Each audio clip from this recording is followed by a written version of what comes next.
Mali anw yanga geleyaw de jira CEDEAO la kabi wati jan konga abina fo CEDEAO sende ka Mali famia halsa ko de la kuma be wa fo ku foka jalaki be onka l'histoire yo fo amina kuma o ka sisa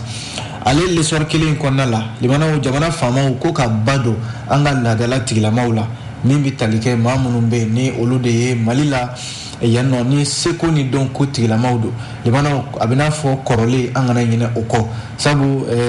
bamanon kote ko ni ma nyina na ejujon ko ilaba bi kamana go odila anga jamana fama ko be fe anga la dala tigla mawdo ko tigi ni dine nyamaw ni la dala tigu limana u daka do jamana ko kuma la konga limana u joro be se ka munye amina ndado la san lesor konala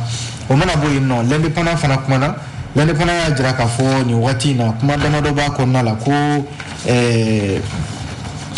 minye EID no espace d'interpellation démocratique ajala ka foko minye ma keme flani bishegin oludi nana uka la halawira limana ko EID bara min kerana bitu ke samusa ni jamana de minu ka felawira ajala ka foko fen du koloko kuma sharia bato balia ani jamana nyama uka jo jamana de uluka bara ko ode kuma biano l'indépendant yo fo ameno fo sisa minye murbo siribe parti fara anka wuli nyama ba libana ko ale kuna fondi sara do wele nabe bollo sanfe no kama malikanu bogo jenne sanfe sabu ko ngalo dala ngalo mi ni chietala o mana boy no mi nazaro ka kila tomba union européenne libana ale fana yi senda CEDEAO senda nona ko ka Mali ma munu be ne olu de te fe chamanje fanga no ifranje la fanga libana ale ka nyeta soro ku ye nyangini be olu fana ka l'indépendant ni fo amina ndado ala 600 o mana boy no le soir de Bamako ale kumana soir de Bamako ya jira ka fo mi lokol karamogo willa udel makoro la tuguni libana ko mi barablaye Eric Keme ani muga ko yo o gafe da gouvernement ka tabali sanfɛ kalo kura janvier kalo la ajala ka fɔ lokol karamɔgɔw bɛna baara bila boloda an ka jamana kɔnɔ la a bɛɛ lajɛlen bɛ article 39 ko de nɔfɛ limanaw an bɛna an da don a la sisan hali Tɔnbɔkutu fana ko kɛnyɛrɛ kalanso minnu bɛ yen n'o ye école privée ye olu fana ye tile saba baara bila dɔ daminɛ kunun o ntɛnɛn limanaw dɔwɛrɛ tɛ ko u fana gouvernement be subvention min duma ko sende ka di hali sisan amina nda do ni bela jelela ami sura ka kunje ni face de seven nouvelle horizon limana ala ya jira ka foko Congo be Mali la bide limana ni jatemina do de kera jakulu muwa ani fla minnu bɛ kɛnyɛrɛ baara la an ka jamana kɔnɔna la yan olu de y'a jira k'a fɔ ko ma miliyɔn 1 ani a kunkanfɛn ko kɔngɔ ye olu sɔrɔ wa ko dɔ bɛ se ka fara a ma kundama yɛrɛ kan ni wulikajɔ ma kɛ joona joona min ye coordination des mouvements de l'Azawad n'o ye SEMA ye olu y'a jira k'a fɔ ko bɛnkan sɛbɛn n'o ye accord pour la paix ye k'olu olu ka baara a ko hukumu kɔnɔ u b'a jɔ fɔlɔ sabu ka ɲɛmaa min bɛ n'o ye Sidi Ibrahim Ould Sidati yɔrɔ ale fagara ko sɛgɛsɛgɛliw dayɛlɛlen don ko nka halisa jaabi ma sɔrɔ yanni jaabiw ka sɔrɔ olu kɔni b'u sen bɔ bɛnkan sɛbɛn a lawaleyali baaraw la fɔlɔ an bɛ sɔrɔ k'an kuncɛ ni kunnafoni goma min ye limanaw an kunnafonidilaw an bɛ dusukasi kɔnɔna la bi ala ka wele sera min ye Mali kunnafonidilaw ka ɲɛmaa kɔrɔma n'o ye Magan Kone ye a kɛra kunungo yɛrɛ limanaw maison de la presse ale ye kunnafoni kɛ ka ɲɛsin kibaruya in ma limanaw ala de ka ko don dɛ an bɛna an da don a la sisan an b'a daminɛ ni face du sɛbɛn l'histoire limanaw an y'a fɔ sisan kuma daminɛ na min bɛ tali kɛ CEDEAO yɔrɔ Mali bɛ CEDEAO jɛkulu kɔnɔna la jɛkuluba min filɛ nin n'ale de bɛ farafinna tile bi yan fan fɛ ni limanaw wulilen don Mali kɔ bi Mali yɛrɛ tɛ limanaw an kɛrɛfɛ jamana min bɛ yen ni o ye Laginɛ ye nin jamana fila in a jirala k'a fɔ min ye communauté économique des états de l'Afrique de l'Ouest ko jamana fila in a bɛna fɔ u diminen don ni jamana fila in kɔrɔ kosɛbɛ ka sababu kɛ mun ye limanaw démocratie fanga n'a fɔra ko o de ye kalata ye walima maa min bɛ n'o tɛ finitigi ye o ka jamana mara a bɛ n'a fɔ o de kɛ bɛ gɛlɛya ye Mali ni Laginɛ kɔnɔna la bi o de kama CEDEAO tuma bɛɛ i b'a sɔrɔ u bɛ ɲɛnkuru bɔ nin jamana fila in na a jirala k'a fɔ ko kalata minnu bɛ yen ni olu kan ka boloda Mali kɔnɔna la yan yɔrɔ Mali jamanadenw ani jamana faamaw caman de ko bi ko kalata min filɛ n'a kuma bɛ ka fɔ CEDEAO fɛ ko fɛn dɔ min na a kɛ ka gɛlɛn nin waati in na kosɛbɛ jamana faamaw dun bi olu ko ko jamanaden yɛrɛ damaw de kan ka ɲɔgɔn faamuya Mali yɛrɛ taabolo la fɔlɔ u kan ka ɲɔgɔn faamuya jamana bɛ bila sira min kan fɔlɔ nka o n'a ta o ta limanaw Mali kɔnɔna la yan kuma fɔra ka fo ka bɔgɔrɔdɔn nka CEDEAO y'a ka jɛrɛ min kɛ o dongo kari tɛmɛnen na u ko de ko ayi k'olu bɛ min fɛ ko de ye ko kalataw ka kɛ joona walima jamana faamaw ka ko dɔ boloda ko min bɛ se ka olu lasɔn dɔ wɛrɛ tɛ ko février kalo tile 27 natɔ in na san 2022 ko fo Mali faamaw k'a lajɛ u ka kalataw labɛn joona ni dun ye nin kuma lajɛ limanaw CEDEAO ko n'u ma kɛ ko u bɛ sɔn ka ɲangini wɛrɛ fara dɔ kan yɔrɔ dɔ bɛ ka ban maa 100 ni maa 49 olu ɲanginen don u fɛ ko u ka bololafɛnw nafolomafɛnw a n'a ɲɔgɔnna caman u tɛgɛ tɛ se ka da o kan CEDEAO jamanaw kɔnɔ u tɛ se ka taama ka taa CEDEAO jamana si kɔnɔna la bi o ye ɲangini ye ko ni kalataw ma se ka labɛn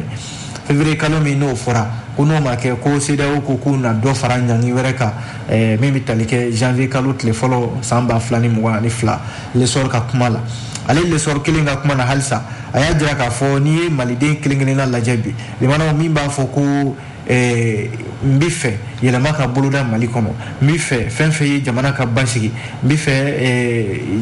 fɛn fɛn ye Mali ka se ka sira kura ta limanaw an ka se ka an kɔ don gɛlɛya min y'an sɔrɔ san caman an k'an kɔ don gɛlɛya in na maliden caman n'i ye olu ɲininka bi olu ka fɛla de y'o ye o yɛrɛ de y'a to bi ko sigikafɔ dɔ bɛ sen na Mali kɔnɔna la yan n'u k'a ma ko Assise nationale de la refondation ANR yɔrɔ o sigikafɔ bɛ ka kɛ cogo o cogo nka CEDEAO y'a jira k'a fɔ de ko fo ka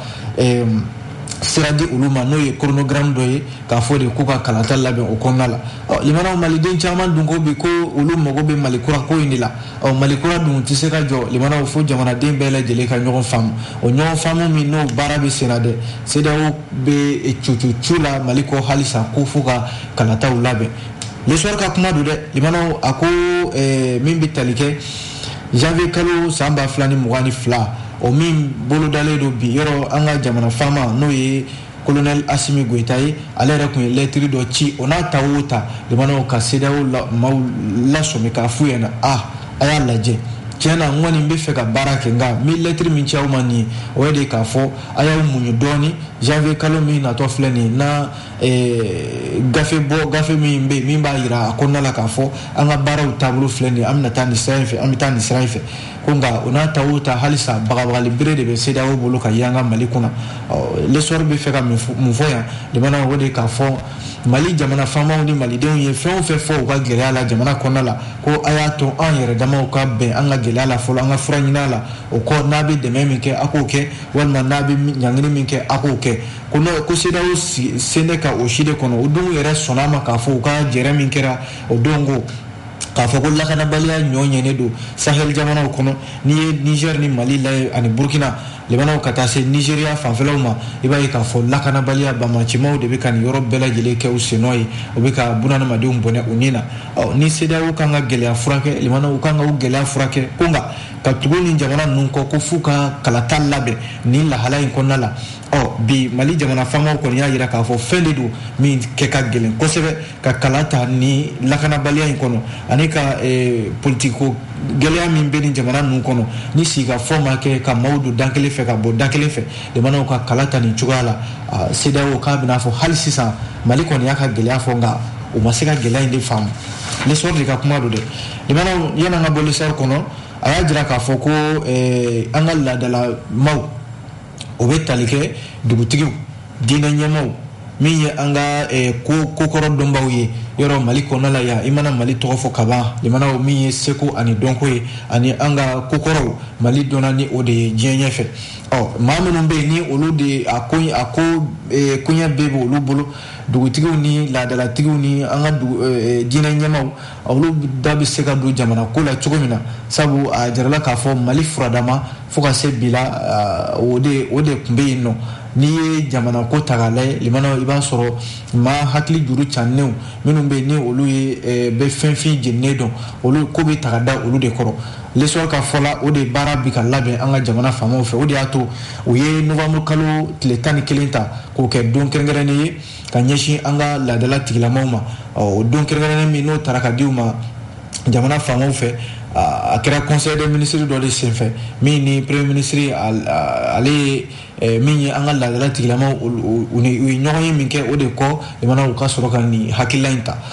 min ye lesɔrɔ ye ale sera maa fila ma ka olu ɲininka walasa u k'u fɛla fɔ maa fɔlɔ ye docteur Abdoulaye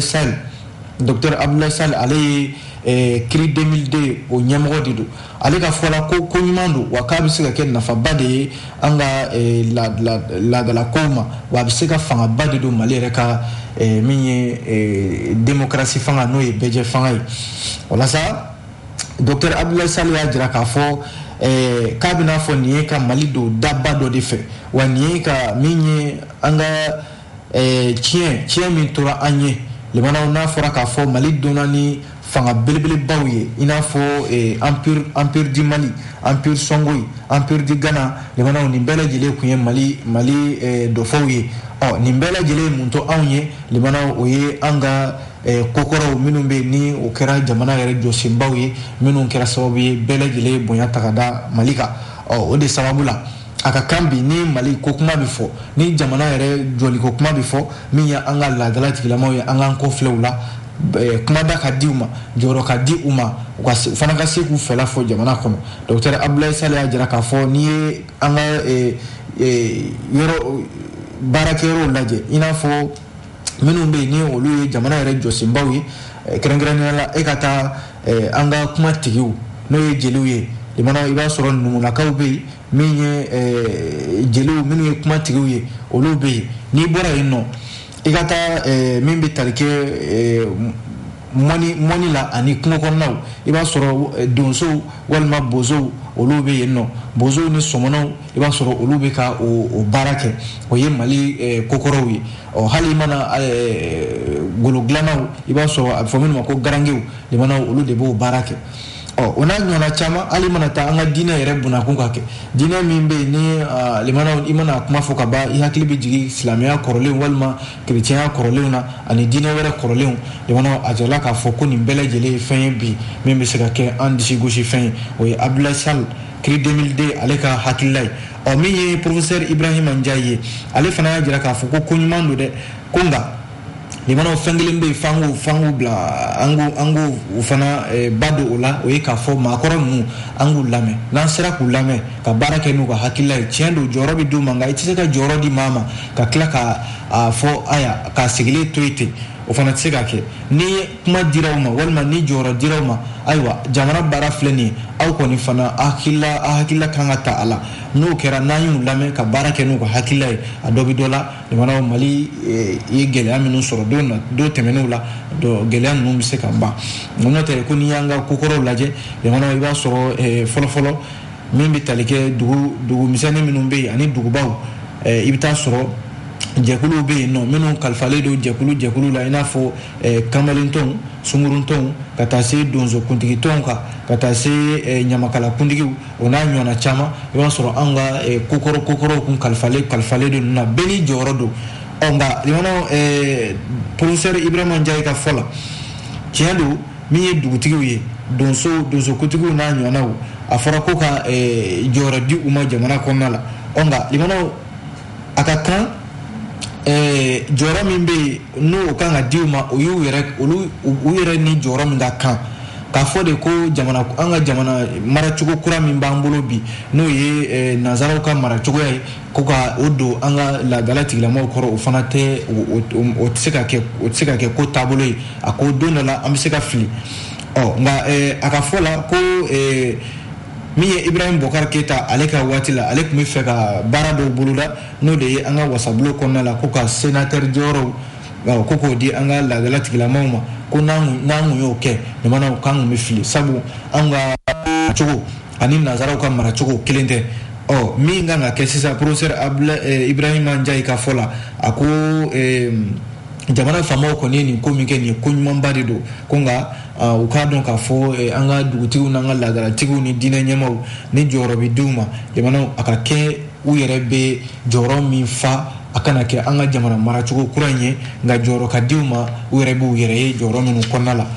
kuma filɛ dɛ jamanaw maa fila de ye fasiri in kɛ Abubakar Tarawele ani Sulemani Siribe an y'a bɔ l'histoire kɔnɔna la ngambora lisor kono ambi domi l'indépendant ale konnala imana l'indépendant kuma damado ba kono folo ye ka fo mimbi talike siga fo mimbi na bike jamana den ani jamana fama uche ka fo nga gelia flene o ka taka jira fama ula no comme espace d'interpellation démocratique EID imana beje fonga de ni yamaria jamana den ka ika gelia takana nai ka yira jamana fama ula ulu fana ka atta ni gelia be nyene bo chogo ka nyene bote o ajala ka fo EID takomuwa ani duruna o de skera a senfɛ min bɛ tali kɛ médiateur de la république yɔrɔ ale de bɛ nin ko ɲɛ bɛɛ lajɛlen kunna a ka fɔ la ko min bɛ tali kɛ a bɛ fɔ minnu ma ko interpellation o 280 o de sɔrɔla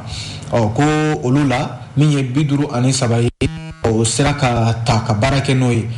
min ye 153 ye olu bilala ka taa don wɛrɛw la 74 olu kɔni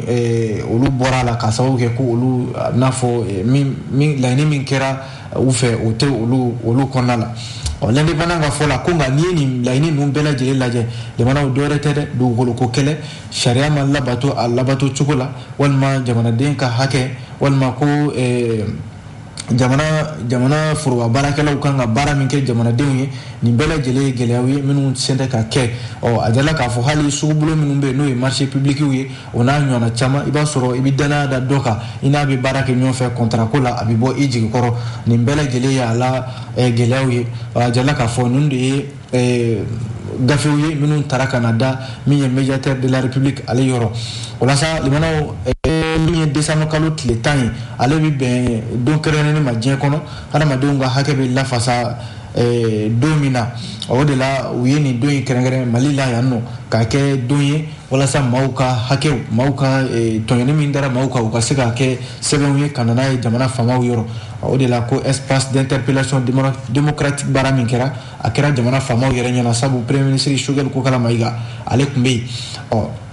Madame Sanogo Aminata Male ale de ye médiateur de la république ye a kɔni da don ɲinanta in baara kɛra cogo min na sabu a y'a jira k'a fɔ dossier 280 min nana caman bɛ yen nɔ minnu bɔra hali marabolow kɔnɔna la kɛrɛnkɛrɛnnenya la an ka marabolow kɔnɔna la ko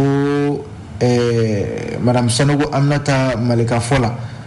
min ye 53 ye o bɔra an ka marabolow kɔnɔ min ye jamana kɔkanna yɛrɛ n'o ye diaspora maaw ye ko ani musolakaw olu de ta ka fɛgɛ a la kosɛbɛ premier ministre kɔni layidu ta ko fɛn fɛn kɔni fɔra ko kɛnɛ kan jamana faamaw na a ko ta ba la limanaw l'indépendant kelen kɔnɔna la nazaraw ka keleya tɔnba union européenne ale y'a jira k'a fɔ ko maa o maa bɛ yen k'u sigara o la mali la yan nɔ furancɛla fanga min n'an b'o kɔnɔ k'u sigara o la k'a fɔ ko o de bɛ ka fereke don furancɛla fanga sen na n'a tɛ ka ɲɛtaa sɔrɔ bi ko a bɛ n'a fɔ nazaraw ka keleya tɔnba union européenne ale y'i sen da CEDEAO sen da nɔ na sabu yɔrɔ CEDEAO kɛlen don ka mali ɲangi bi min ye union européenne ye ale fana filɛ nin ye ka o ɲangi bere kelen de ta u y'a jira k'a fɔ ko maa o maa bɛ yen nɔ ko o sen bɛ nin ko ninnu na kununko ntɛnɛn o ko u ka bololafɛnw ani u bɛ taama min kɛ ka bɔ mali kɔnɔna la ka taa nanzara jamanaw kan k'u y'o bɛɛ lajɛlen tigɛ union européenne ka bataki min n'u y'o kɛ u y'a jira k'a fɔ u b'a jagoya maaw ka maa minnu bɛ yen ni u yɛrɛ ka fɔ la olu de kɛn bɛ fereke lakanabaliya la olu de kɛn bɛ fereke mali basigibaliya la wa ko politiko gɛlɛya min bɛ mali la yan nɔ olu caman de bɛ yen minnu bɛ ka fereke don baaraw la hali n'a sɔrɔla u ka communiqué in kɔnɔ limanaw u kɔni ma maa ta tɔgɔ ma nka u y'a jira k'a fɔ ɲangini bere kɔni b'u bolo u kɛlen don k'a ben maa tɔw kan nka u ko fana limanaw ka kuma laban na k'olu na to sahel jamanaw kɛrɛfɛ ka olu dɛmɛ a kɛra hadamadenya hakɛ ye a kɛra lakanabaliya ye ko ka o kɛlɛ yana ma bɔ indépendant kɔnɔ limanaw Modibo Sidibe ale y'a jira k'a fɔ ko nkalondara la limanaw ko ka sababu kɛ ko ani maa dɔw bɛ jɛla n'o ye Faransi ambassade ye ko ka basigibaliya don mali kɔnɔ walima ka fanga k'o dafiri Modibo Sidibe yɔrɔ ale tɛ maa dogolen an ka jamana kɔnɔ yan politiki maa don politiki tɔn min bɛ yen n'o kama far an ka wuli limanaw o ɲɛmaaba de ye Modibo Sidibe ye walasa novembre kalo tile 22 tɛmɛnen san 2021 hakilila jigin de don a jarala k'a fɔ ko ja dɔ bɛ yen video min kɔnɔna la a jarala k'a fɔ kuma dɔ b'a kɔnɔ ko min ye Faransi ka lasigiden min bɛ mali la yan ani premier ministre kɔrɔ Modibo Sidibe limanaw k'olu bɛ jɛ la ko ka bɛnbɛnbɛn ta fanga kama ni kunnafoni jateminɛ l'indépendant ka fɔ la kuma in kɔni fɔra limana Modibo Sidibe y'a jira k'a fɔ nin kɔni ye lanɔgɔli yɛrɛ kɔda de ye ka ɲɛsin ale yɛrɛ ma sabu ko nin ye ko ye ko min na kunnafonidi sira min bɛ yen n'u k'a ma ko Mali kanu limanaw ka ale ja ta ko ni maa wɛrɛw politiki maa wɛrɛw ja bila ɲɔgɔn kɛrɛfɛ k'a fɔ ko aya Faransi lasigiden min Mali la yan ko ye nafolo caman de ta ka di u ma nafolo min na a na kɛ o de y'u sara ye k'u ka fanga min bɛ yen sisan limanaw ka fanga ka sugusuguma ka fira n'u kan o de la ni ye jateminɛ kɛ Modibo Sidibe kunnafoni bɔra ka bin waati min na o yɛrɛ y'a sɔrɔ ko Modibo Sidibe limanaw a ma bɔ ka taa yɔrɔ si a b'a ka so a tun bɛ ka maaw bisimila a ka so a don nka ne ko o ma ko fɔlen ko ni maaw ye jɛ kɛ o waatini ko ni Faransi ka lasigiden ko o n'olu ye ɲɔgɔn ye k'u ka nafolo caman di o ma ko k'a fɔ yen k'u bɛ fɛ ka jamana dafiri limana Modibo Sidibe ko nin ko in kɔni tɛ se ka to tan sariya bɛ fɛn bɛɛ lajɛlen sanfɛ ale na ko in ta ka taa sariya ɲɛkɔrɔ kɛrɛnkɛrɛnnenya la Bamakɔ sigida 4nan tribunal n'o ye tribunal de grande instance de la commune Kati a ye ko in ta ka taa bila o ɲɛkɔrɔ kunnafoni sira min bɛ bɔlɔlɔ sanfɛ n'u kama ko Mali kanu limana ale de ye nin kuma fɔ mun tora sa kunnafoni sira Mali kanu yɔrɔ Modibo Sidibe ko kuma in tiɲɛ tɛ ale k'a yira sa ale tiɲɛ bɔ yɔrɔ min na n'a sɔrɔla kuma min fɔra ni Modibo Sidibe n'a se b'a la ne ka kuma tɛ nin ye dɛ limanaw an ye nin bɔ l'indépendant ale de kɔnɔ n'an bɔra l'indépendant kɔnɔ an bɛ don min ye le soir de Bamako ale kɔnɔ limanaw a y'a jira k'a fɔ ko lakɔli karamɔgɔw ko wulila u delimakɔrɔ la kokura sabu n'i ye jateminɛ kɛ lakɔli karamɔgɔw bɛ nin kɛlɛ la a mɛnna o ye k'a fɔ u ka hakɛ min bɛ yen ni u k'a ma ko article 39 sariya de don sariya min n'a taara jamana faamaw fɛ ka di lakɔli karamɔgɔw ma k'u ye lasɔmini sɛbɛn dɔ bila gouvernement ka tabali kan heure 120 o de ye u ka laɲini ye k'u bɛn'o baarabila kɛ don nataw la o la sa article 39 ko kuma min n'a bɛ sen na a mɛnna limanaw syndicat de l'éducation scientifique du 15 octobre lakɔli karamɔgɔw ka lafasali kuluba min filɛ nin ye kunungo ntɛnɛn u ko n'i y'a ye olu wulilen bɛ k'u jɔ bi a bɛ n'a fɔ halisa limanaw u ye muɲu min kɛ u ye sabali min kɛ a bɛ n'a fɔ ko jamana faamaw tɛ ka u kɔfilɛ u la o de la u ka fɔ la sariya min filɛ n'u k'a ma ko article 39 o kɔni ko a ka kan de fɛn de don min ni u ka hakɛ don sabu a fɔra ko minan kɛrɛnkɛrɛnnen bɛ yen n'o ye statut ye statut min n'o bɛ an ka cɛmancɛ kalanso n'o ye enseignement secondaire enseignement fondamental enseignement préscolaire et spécial olu de ka hakɛw don article 39 kan ka di minnu ma ko nka u nana ye k'a fɔ tiɲɛ yɛrɛ la hali an bɛ waati min na ko sisan limanaw foyi sen tɛ ka kɛ nin sariya kisɛ in na o de la u ko k'u bɛ fɛ ka tile 5 baara bila a bɛ bɛn heure 120 de ma min kan ka daminɛ janvier kalo natɔ in janvier kalo natɔ in tile 4 ka taa bila a tile 6 o mana bɔ yen nɔ n'o ma mago ɲɛ min ye janvier kalo tile 11 o b'a daminɛ o fana na tuguni nin ye a la gɛlɛya dɔ fana ye an ka kalanko kɔnɔ min bɛna daminɛ ko kura limanaw halisa ale kalanko kelen in na ko Tɔnbukutukaw fɛ yen kɛnyɛrɛ ye kalanso minnu bɛ yen n'o ye école privée ye école privée agréée du Mali Tɔnbukutu k'olu fana ye tile 3 baarabila dɔ daminɛ kunungo ntɛnɛn dɔwɛrɛ tɛ u ka subvention minnu bɛ yen ni jamana faamaw b'a di u ma k'o de nɔfɛ tɛ ko don min ye école privée agréée du Mali u ka bolofara min bɛ Tɔnbukutu o ɲɛmɔgɔ Abdulayi Kalil Askofari ale y'a jira k'a fɔ min ye décembre kalo tile 12 tɛmɛnen u ye lasɔmini u ye Tɔnbukutuka bɛɛ lajɛlen de ladɔnniya k'a fɔ aya ko baarabila kɔni bɛna kɛ baarabila in tɛ dɔwɛrɛ ye olu kɛnyɛrɛ kalansow olu bɛ baara kɛ ni mun ye o ye gouvernement bɛ hakɛ min d'u ma ani u bɛ sara min sɔrɔ u ka kalandenw bolo u bɛ baara kɛ n'o de nka n'o sara dun ma sɔrɔ limanaw ko baara tɛ se ka kɛ min ye Abdulayi Kalil Askofari a ko de ye ko kunba ye ko nka duguma kalanso minnu bɛ i n'a fɔ jardin d'enfant ani premier cycle k'olu kɔni sen tɛ a ko siratigɛ ninnu na limanaw n'i ye jateminɛ kɛ ko hali kalanta daminɛ ninnu na a bɛ kalo 2 bɔ sisan Sikasokaw fɛ yen ko nin ko kelen fana tun bɛ yen olu ye lasɔmini sɛbɛn yɛrɛ kɛ k'a fɔ ko aya école privée olu ka hakɛ bɛ gouvernement la layidu kun taara ko wari min bɛ yen n'o tun kan ka di u ma fankelen tun kan ka di juin kalo tile 15 o kɔ min bɛ tali kɛ juillet kalo la a tɔ bɛ sɔrɔ ka di ko nka a yira k'a fɔ halisa o nafolo in fana o kun ma se ka di min ye Sikasokaw ye olu fana tun bɛ a gɛlɛya kelen in kɔnɔna la kunnafoni filɛ limanaw an ye nin bɔ le soir de Bamako kɔnɔ n'an bɔra soir de Bamako kɔnɔ an bɛ don min ye Nouvelle Horizon kɔnɔ ka sɔrɔ ka kunnafoni ale kun cɛ teliya yɛrɛ la limanaw k'a jira k'a fɔ ko Mali la yan nɔ ko kɔngɔ bɛ sɔn ka jamanaden caman sɛgɛn dɛ a bɛ se maa miliyɔn 1 ani kunkanfɛn ma maa min ye nin jateminɛ kɛ o ye jɛkulu dɔw de bɛ yen minnu ye kɛnyɛrɛye jɛkulu ye an ka jamana kɔnɔna la yan minnu ka baara bɛnnen don sɛgɛsɛgɛliw ma adamaden minnu bɛ yen ni olu bɛ gɛlɛya kɔnɔna la a jala k'a fɔ jɛkulu ninnu a bɛ se 22 ma olu de ye nin gafeba in kɛ gafe min ni u ka fɔ la ko Mali kɔnɔna la yan a bɛ se san 3 ɲɔgɔnna ka tugu ɲɔgɔn na ko kɔngɔ de bɛ ka maliden caman sɛgɛn bi kɛrɛnkɛrɛnnenya jamana yɛrɛ kɔrɔyan fan fɛ u ye misali ta Gawo mara kan ko min bɛ tali kɛ Gawo mara la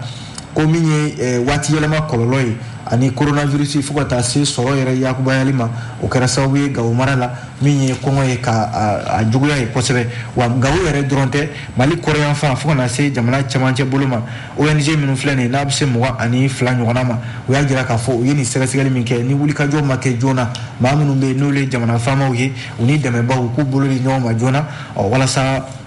kɛrɛnkɛrɛnnenya denmisɛnnin fitinin minnu bɛ yen limanaw n'olu si ma se san 5 ɲɔgɔnna ma k'a bɛ sɔn ka dadigi kɛ olu de la kosɛbɛ ani musolakaw o de ye kunnafoni yɛrɛ ye limanaw an b'a kuncɛ ni nin kunnafoni ye min n'a a man di sabu limanaw Mali kunnafonidilaw bɛɛ lajɛlen bɛ dusukasi kɔnɔna la bi ka sababu kɛ